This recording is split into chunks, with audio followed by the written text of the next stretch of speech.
Greetings, everybody, and welcome once more to the Dracovin Empire.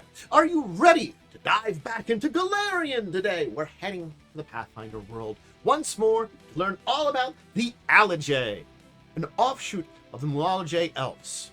Want to go check out my episode on that? Please do, ahead of this one. But we're diving into one of those three subgroups that splintered away from this larger group of elves within the Mwangi Expanse.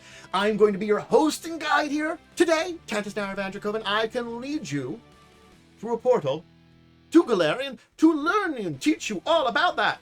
Just have to take my hand and make sure, give me a little bit of tip before we go, make sure on that YouTube side of things, you're subscribed. All the various algorithm-y stuffs done there. We'll talk about the discussion at the end. Are ready to go? Come on. Golarion awaits. Welcome once more to the Mwangi Expanse. And today, we're heading to Nagisa. Please stay close. There are a lot of demonic elements around here. So just want to make sure that from the outer rifts, that we want to keep a little away from them. So if I'm going to learn about the Alijae, what are my sources? It's always a great question. In this case, Heart of the Jungle and the Mwangi Expanse book. The Mwangi Expanse book does give a very good look at the Alijae, and that would be from 2nd edition. The Heart of the Jungle would be from earlier books. Where to begin, though, when we talk about the Alijae? I think the best place to begin with is who these are. They are an offshoot of the Alijae, and they have this reputation as hermits who kind of deal with otherworldly power that has maybe even turned possibly on them at some point in time. That they also frequently disregard the traditions that were brought down from Alijae, basically putting onto the walls of Nagisa, the city they protect themselves, the ancient secrets they've learned and all that stuff, using gold in their dresses and etching into their cultures. Basically, they have kind of terrible, I just wouldn't say terrible, but not great, connections with the other elves of the Mwangi Expanse for that reason, but we'll kind of delve with them. But they are in that northeastern part of the jungle, and they do complete space with the other locals in that region. While protecting the ruins of Nagisa, the White City, from outsiders, the best they can, but they're also like the smallest of these elven offshoots, so they don't really have the numbers to truly protect the city. Instead, they slowly but surely have been studying and purifying Nagisa from fiendish corruption. That has been their time, that has been their history, that is what they have done for all these generations. If you look at Alijae, they tend to have a little lighter skin tones than those of the others in Mwangi Expanse, and many of them will have patches of light skin, white hair, or vibrant, light-colored eyes that often glow with flecks of red or orange.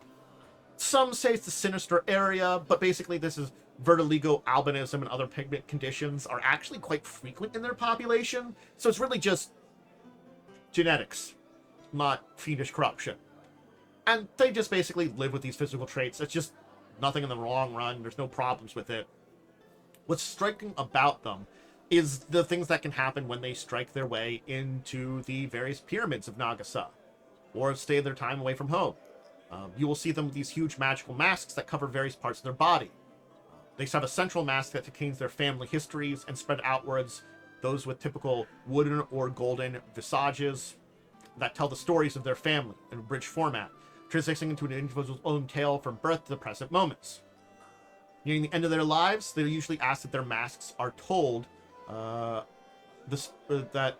they usually ask that the masks are told the stories of their death and sent to the next kin before their bodies return to their homeland. Many will remove and hide their history masks, basically when outsiders are around, until you can earn their trust. Their clothing, very functional over fashion. Basically, instead of embellished with bright patterns and other various things there, they live in the heart of the jungle. So they don't really know a lot of clothes. A protective cloak might be good in some cases. An archivist might have form-fitting gloves because they're dealing with ancient paperwork and stuff that are from the libraries that are in some of these more purified pyramids, not to contaminate things. A scout might have very long lengths of fabric around their body that they can basically use to serve their environment they travel in. Basically, practicalities in the outfits that they have most of the time. And their accessories are things that they do have, but they're passed down to their families and added to over time. basically records of their keepings and kind of things like that. A worn tassel might convey that the wearer does and how far they've progressed in their craft. An ivory tusk and its metal rings can show how many demons an elf has defeated or places they've purified. A well-worn scarf of many colors denotes a long lineage, and the wearer is likely next to the family head. Basically, that's the kind of thing when it comes to these accessories. They are family-based. We talk about their general society. They don't have much of one. They don't have a major council or government. They're very open. They basically have a very small population, very spread out. And the nature of this, there are those that travel as adventurers, researchers, chroniclers, finding out information they could bring back to help with their work there, making trades like that, maybe finding out, learning about some more stuff to fight demons somewhere else. Yeah, they don't really have a rigid structure because of this entire thing. And they don't really have a traditional government. They do have coded correspondences they can spread to various people that even can work outside of Nagisa, where they first settled, so they have ways of contact each other. So they can stay in contact with people, and if they need some kind of vote as a population, then they can have people send a vote to them through this coded message system. And it does keep those that travel far and connected with their loved ones. So yeah. This is managed by the archivists within the outskirts of the city. / settlement. Because Nagisa is both the city and we'll talk about that. And, contrary to what outsiders might believe, basically, they have a great importance on family connections. Granted, their entire society is not their family. Your blood is your family. Things like your history mask talks about the family. There are ways of binding people that are not of your original blood to the family. Traditionally, marriage is one of those ways, but there are rights that if you have done something great for an Alijae family, they could take you into it. Special rights that bind you to them. Things like that. And again, few outside the Alijae community are willing to go through these great rites because they fear binding their souls to demon, falling prey to other extraterrestrial creatures, that the family may have run into contact with. Though again, a lot of that's just rumors that don't really go anywhere. Now, it is interesting to say there isn't really a divinity they serve. Granted, there are some Alijae that have entered into deals with fiends and other extraplanar forces to give them some power or knowledge that they felt was necessary for survival and for continuing the purification of Nagisa. I'm saying fiends because it's more than just demons. It could be devils and other types of fiends too. Foreigners can find this distasteful or terrifying. You're dealing demons. And there's accusations they're all evil demon worshippers, but again, that's not really true. There are those that do follow some deities. There's been a lot of growth with the cult of the Redeemer Queen for Nocturnla, as she's risen from demon to goddess. And there are some others that, have some connections to other deities. Desna, Rory, Nethys. Okay, I hate this one. Findalara. Finland Lara. Some of these names. So how did the Alijae come about? How did they find Nagisa? This is an interesting story. Effectively, we get Earthfall. We get the Mwangi Elves and them going through crap, And what happened is, this group basically bits their conflict over resolving a nature of an ancient evil that they prophesize. Some of the Alijae basically, in their original oral history that eventually was written down on the walls of the Elven ruins in Nagisa's Elven ruins. That's an important thing to me. We'll talk about Nagisa and what it is, but basically, they wrote down their oral history eventually because they feared they'd all be destroyed and they had to kind of keep it, there's good reason why they did, but basically they went away from the oral tradition that was very heavily in the Mwangi. And so they've kind of splintered away from it when they discovered Nagisa, the city. And they're like, that's this ancient evil we have to take care of. The others were like, nah, that's bad, but I don't think that's this ancient evil. So, breaking with tradition, changing things, and there's a splinter group. It was originally small, dozen fighters, scouts, storytellers, those with the vested interest in the safety of those that travels the jungle, investigating Nagisa. this bastion of darkness. And studying its place, learning about its markings, learning that there's these different, basically, pyramids, the different demon lords, and each one having a kind of connection and way to enter into the various places of these demon lords within the outer rifts. These strange elven architecture, yet made of stone completely, where stone is a rare material that's very hard to gain in the Mwangi Expanse. If you can build stone structures, it means that you've found some relative safety. The very few of them are rare. But no, these were massive stone pyramids in the jungle, clearly of elven design. So they had to do something about it. Their first forays, difficult. Informative, but disastrous. Lots of death, lots of powers, lots of problems. And they've been basically purifying pyramid after pyramid, smaller ones being easier, basically fighting back about the forces that are defending these places, closing down the rifts at the center of each of them, slowly but surely. Cleansing the totem within, fortifying the place, learning about the culture that's here and what they were doing, basically learning from them, so they could basically purify this place completely at some point in time.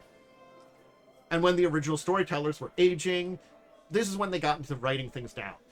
The original storytellers told their stories, and those that were after them basically were worried because the missions weren't always going well, that the information they were getting would be lost, their stories would be lost, and that's when they put down these poems to words on the pyramids.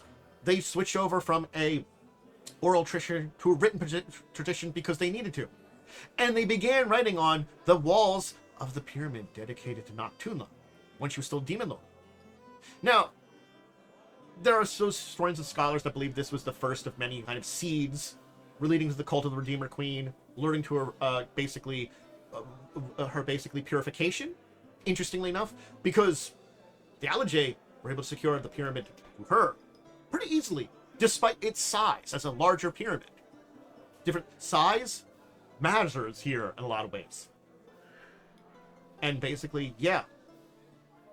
And also, it goes to prove that demons can be purified, though again, you can't always trust their word that they're all going in that directions. But basically, if Nocturnal can be purified, anything can be. That has been a big thought pattern in their thing. So, and once they purify these places, they can go into these records and the information in these places, the archives, learn about these places, the books and materials that are stored and preserved in special rooms of these pyramids. Learn about researchers, basically all this information that they can kind of gain to continue the fight. Lost knowledge that could be to these places.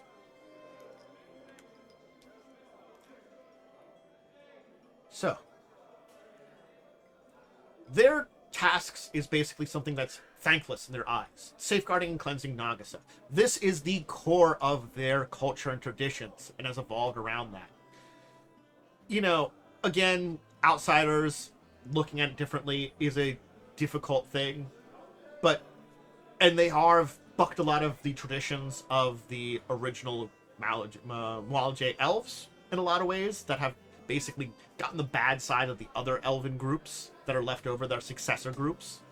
But they focus on knowledge, acquisitioning it, preserving it, and this also leads to the individuals of their group having a lot of interests. You may be vested in culinary and alchemical pursuits. Maybe not at the same time, but you could go from look into some alchemical pursuits, learn about a lot of things, and then all of a sudden switch over to culinary because you can find some applications in food. Various arts, prestige, calligraphies, santification, tattooing, book elimination, sculpting, chiseling, mural painting. They're passed on from masters to presence in the vicinity of Nagisa. The mask makers are incredibly important to their culture. Hey, they've got those family masks that are very important to them. They also have this kind of take everything that's offered to them. Basically, a poison can also be a cure. Take what's presented to you, be it gift or curse, and use it as you need. It's a philosophy that kind of goes there, and there's a lot outside of the Alijae that don't really go by this. Basically, it's That's why you get into these things and these deals with beings that might be dangerous sometimes. Because they will learn or accept everything they can get out to. The pursuit of deeper knowledge, especially on demonology, that, one may travel out and adventure in the world to come back with. Basically, mastering some books on demonology, some more swordsmanship, basically expertise in various areas. Even the cuisine of the Inner Sea region they could bring back. Again, that mastery of many subjects and kind of things there too. That will come back and be preserved as knowledge and added to the Alijae. And you do see those Alijae travel into the world because of this, going outside this. Again, you can find them within the pyramids of Nagisa, but you can find them going out for supplies in the wider world, going out for knowledge. Even sometimes joining with an adventurer partying because it could help them on one of these directions that they're in. These basically have communities that have adapted, evolved to become something different than a lot of the basic elven culture that had been in the region. There are some things that they do keep, though, no matter how far they travel. There are important practices. They always commemorate the winter solstice and remember the lives of those that left the world by gathering and telling stories and sharing hibiscus-flavored mead. Now, if you don't have access to this kind of mead that's not really found outside the Mwangi Expanse, any mead will do, or beer. And basically, most believe their ancestors won't mind if you share stories with outsiders that don't reveal too much information. Because again, you share these tales of your ancestors with your family or people around you. You gather and do this with the mead. But you can get a drink and, share some stories that don't really reveal too much. Or some just believe, a little private thing with you and your mask, which represents your ancestors. Basically telling those things, repeating them quietly to the mask, or even writing them down, might be a way to honor it. So they have this way of honoring it that can kind of change.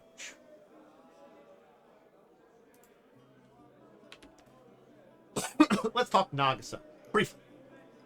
The White Pyramids are elven. Basically, their connections to the Alijae design and architecture. Again, remember, the Alijae were an ancient and powerful elven culture. Granted, they're living in the Mwangi Expanse, so probably most of their cities had very few stone structures. So again, it's very impressive to have a place with the amount of stone as Nagisa. It's not to say there aren't some ancient Alijae stone structures lost in the jungle or something that their places of their old cities may have been at the height of their culture as the great civilization of elves that controlled the Expanse for a time period. But yeah. But it's also got evidence of other elven and unknown influence in its architecture. So it's something based on these designs, but something different. And those totems in each of the pyramids, drawn to each of these fiends, or basically, it's a different demon, which draws fiends, evil fae, and creatures to them in droves. These totems to each of these demon lords. And the closer to the center of the city, the closer to the heart, the more powerful these things are. Basically, it might be lesser demons or something like that, and demon lords as you get higher to the city. Basically, it's a great darkness they had to cleanse, and they've been clearing those totems. And it's taken a long, long time, and they're not done yet. When you talk about Nagisa, we talk about the city and the Alijae outposts that are primary entrances, as well as most of the other breached entry points.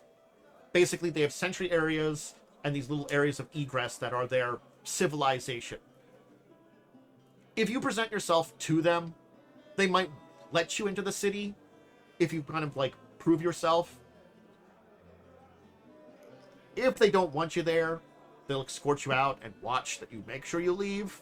But basically, yeah, it's still not the best defended. There are plenty of people that get in there and take stuff and stuff like that and get into trouble, and plenty of people that have died getting in there. Basically, there might be a lot of treasure in these pyramids. There's a lot of danger too. They're systematic and slow, and basically making sure to purify these pyramids. Get what can be from them. There's plenty of them that might have great treasures in them. Just you might get killed. Buyusela is basically one of the major outposts and stations that's at the entrance to Nagisa. It's one of the largest strongholds of the Alijae and basically acts as a scholar's haven. It's an outpost that's the library, archive, vault, training grounds in a lot of ways, and basically a center point of their culture a lot. It's regimented with strict schedules. Basically, it is one of their major archives, and their archives are very important. So, if you are going there to specifically visit the city, and you want to not get on the bad side of the Alijae, you would go there, contact them, try to get permission. You might get an escort, especially depending on what you want to do. So there are certain groups that have had better negotiations with them. Certainly sometimes the Pathfinder Society, rarely the Absence Consortium, but sometimes. But these more important groups have tried to there. And there are other things that we can mention in relation to this. We do kind of have to say here, too, the fact is that relations with the other Elves of the Expanse are not great, not terrible necessarily, but yeah, they do have a shared ancestry, but they also, the Alijae, believe that the power of Nagisa could fall into the wrong hands, so they do keep arm's length from there. Now, interestingly enough, the Elves of Kionin, who come back and reestablish themselves after Earthfall, have tried to make connections with the Alijae. Queen Talandrin Draciel has actually made a journey to Nagisa, talked with the Alijae, gave her respects to the White City with permission, negotiated an alliance with them, basically the marriage between the Queen and a elf there named Zariel, who agreed upon, though Zariel wants to spend some time in Kionin before he makes his final decision. This is as of the Mwangi Expanse book, so maybe he's decided, or maybe he's still considering that. But basically, he's being very Alijae, learning, observing, assessing, taking in information, and, you know, it's... If any group might be able to understand them, since the Kionins do deal with Tree Razor and other demonic threats, they might be one to negotiate alliance with, in this case. The Kionin Elves. They might respect what the Alijae are doing a lot more than the Ukajae and Kalajae. Unfortunately. They have their own battles to fight. But, there you go. The Alijae. Probably the smallest of the successor groups to the Mwalajae Elves, in a lot of ways. They were a small group to begin with, and yes, they have grown in numbers and stuff like that, but they've had to deal with this demonic problem for generations, for thousands upon thousands of years, and they're basically slow, methodical attempts to do that, but by still preserving information of the place. It's a fascinating place to be in, where you're still trying to preserve something, but also trying to overcome a great danger that exists there. And that's a lot of what it is. Danger. Death. It's a demonic haven. Overcoming Nagisa is their ultimate goal. Will they ever be able to do it fully? That's hard to say. Maybe. But it probably won't happen in any large time unless something crazy happens in the current Pathfinder storyline. It just, they don't have the time for that kind of thing. Still, they try, and hopefully we'll reach some kind of purification of this entire place. Some kind of, you know, bitter ground. And maybe deals with some others like the Kionin Elves will help them along in that. Hey, the entire book dealing with Tree Razor that came out recently, it's a good marker of things to come that, again, this connection between these two nations might trickle down to them. A thing to think about. But anyway, I'll leave things there. Thank you for joining.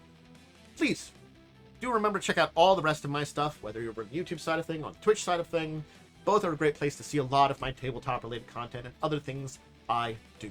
If you are on that YouTube side of things, my question for the day for the comments is, what do you think about the Alijae? Do you think their mission is worthy of it? I mean, like, and like, what do you think about, like, the relations they're doing? How will they be successful? Let's discuss them in the comments.